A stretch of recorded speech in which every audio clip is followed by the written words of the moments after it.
নবী গো জীবনে আপনাকে দেখি না,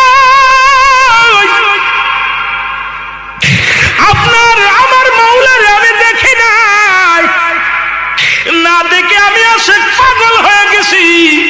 নবী গো আজকে বলে দাও তুমি আমি পোশাক ছাড়বো নাকি ছাড়বো, আমি জীবনটা দিয়া দিবনি। ইলহামের মাধ্যমে শুনতে পাই, এ বাবা পোশাক ছেড়ে দে, পোশাক লাগবে না, যাকে ছাড়লে হবে জাহান্নাম অন্তর ঠিকানা। এই দুনিয়ার সব ছেড়ে দে রে হুজ্জাব, তবু কালেমা ছাড়িস না, নবীর তরিকা ছাড়িস না। হুজ্জাব এই আওয়াজটা কানে কে যেন বলছে, সঙ্গে সঙ্গে পণ্যের কাপড়টা ছেড়ে দিয়া পাগলের মতো কাঁদতে কাঁদতে